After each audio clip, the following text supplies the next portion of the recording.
Hi there, everyone. I've been away from this channel for a little while, but I'm wanting to continue on and to get through the book of Genesis with the Targum readings, because I think there's a lot of information in here that is important for us to all know. So now we're going to be reading Genesis chapter 9, and it's the story of Noah.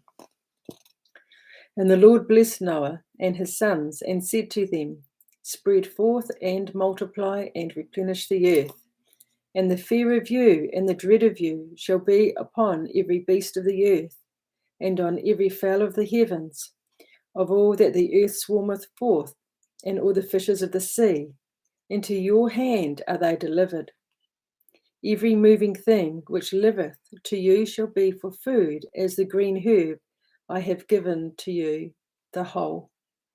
But flesh which is torn of the living beast, what time the life is in it, or that is torn from a slaughtered animal, before all the life has gone forth, you shall not eat.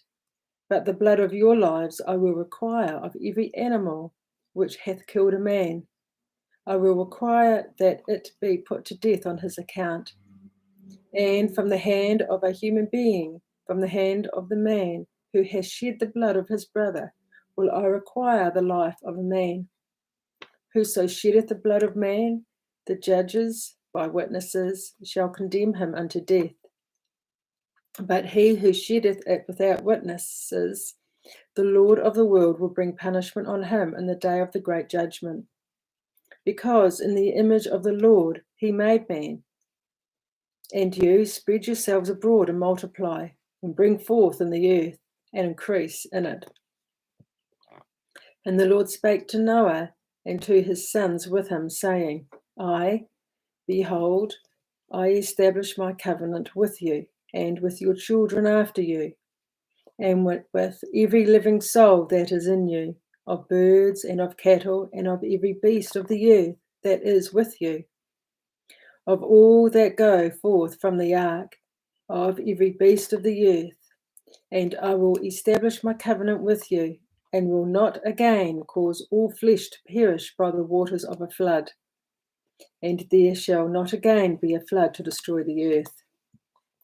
And the Lord said, This is the sign of the covenant which I establish between my word and between you and every living soul that is with you, unto the generations of the world. I have set my bow in the cloud, and it shall be for a token of the covenant between my word and the earth. And it shall be that when I spread forth my glorious cloud over the earth, the bow shall be seen in the daytime, while the sun is not sunk or hidden in a cloud. And I will remember my covenant which is between my word and between you and every living soul of the flesh, that there shall not be the waters of a flood to destroy all flesh. And the bow shall be in the cloud, and I will look upon it, to remember the everlasting covenant between the word of the Lord and every living soul of flesh that is upon the earth. And the Lord said to Noah, This is the sign of the covenant that I have covenanted between my word and between the word of all flesh that is upon the earth. And the sons of Noah who went forth from the ark were Shem, Ham, and Japheth. And Ham is the father of Canaan. These are the three sons of Noah, and from them they shall spread abroad to dwell in all the earth. And Noah began to be a man working in the earth. And the Jerusalem text goes on and adds to it and says, And Noah began to be a righteous man, and he planted a vineyard. And he found a vine which the river had brought away from the Garden of Eden, and he planted it in a vineyard, and it flourished in a day. And its grapes became ripe, and he pressed them out, and he drank of the wine and was drunken, and he made himself naked in the midst of his tent. And Ham, the father of Canaan, beheld the nakedness of his father, and showed to his brother without. And Shem and Japheth took a mantle and bare it upon the shoulders of each, and went backward and covered the nakedness of their father.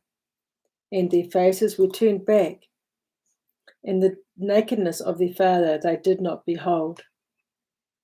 And Noach woke from his wine and knew by the revelation of a dream what had been done to him by Ham his son, who was inferior in worth, on the account that he had not begotten a fourth son.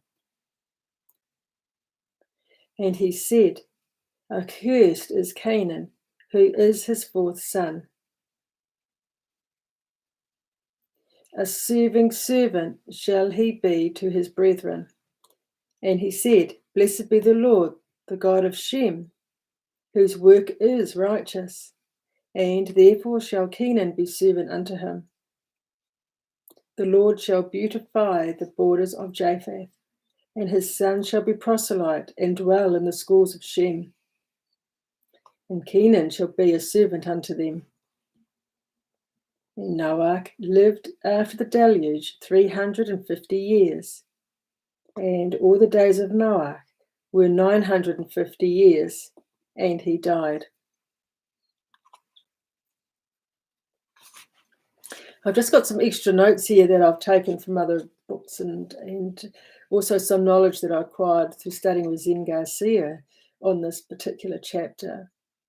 And that is that Canaan was the result of sex with his mother, which was Naamah, Tubal Khan's daughter.